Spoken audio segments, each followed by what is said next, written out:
વિશ્વ હિન્દુ પરિષદ બજરંગ દળ તથા આદિવાસી હિત રક્ષક સમિતિ દ્વારા ચાલતી વટાળ પ્રવૃત્તિ અટકાવવા નાયબ કલેક્ટર શ્રીને આવેદનપત્ર અપાયું।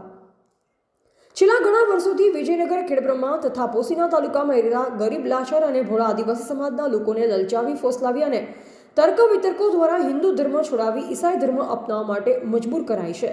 ગામડાઓમાં ગેરકાયદેસર ચર્ચો પણ બનાવવામાં આવેલ છે। કેટલાક લોકો આવી લાલચમાં ફસાઈ પણ ગયા છે અને સમાજમાં ભાગલા પડી રહ્યા છે। આ ઉપરાંત ખેડબ્રહ્મા શહેરમાં ચાલતી સેન્ટ ઝોન તથા સાલેમ ઇંગ્લિશ સ્કૂલના અધ્યાપકો બહારથી પાદરીઓને બોલાવી સ્કૂલમાં ભણતા બાળકોને અન્ય ધર્મની પ્રવૃત્તિઓ કરાવી અને પ્રાર્થનાઓ કરાવી ધર્મ પરિવર્તન માટે બાળકો પર પ્રેશર લાવે છે। જે માટે આ બંને શાળાઓની માન્યતા રદ કરાવવા, હિન્દુઓ પર થતા હુમલા બંધ કરવા માટે તથા હિન્દુ સમાજના સામાજિક કાર્યક્રમોને રક્ષણ પૂરું પાડવા માટે ખેડબ્રહ્મા જિલ્લા પરિષદ બજરંગ દળ તથા આદિવાસી હિત રક્ષક સમિતિ દ્વારા આજે તારીખ 6/1/2025ના રોજ ખેડબ્રહ્મા જિલ્લા વિશ્વ હિન્દુ પરિષદ બજરંગ દળ તથા આદિવાસી હિત રક્ષા સમિતિના મોટી સંખ્યામાં કાર્યકરોએ ખેડબ્રહ્મા આવી ગુંદેલના મહારાજ પરમ પૂજ્ય 1008 શ્રી નવલ કિશોર દાસજી તથા માણેકના શ્યામનગરના મહંત પરમ પૂજ્ય સમીરગીરી મહારાજની અધ્યક્ષતામાં વીએચપી બજરંગ દળના તેજાબી વક્તા રામજી મહારાજ, મંત્રી ચેતનભાઈ ધોળુ, બજરંગ દળ પ્રમુખ કૌશિકભાઈ રાવલ,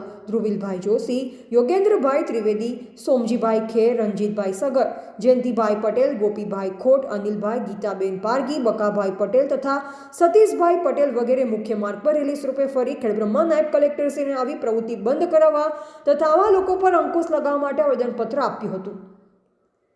રિપોર્ટર જયેશ ઠાકોર સાથે શૈલેષ પટેલ, જિલ્લા બ્યુરો ચીફ, સાબરકાંઠા।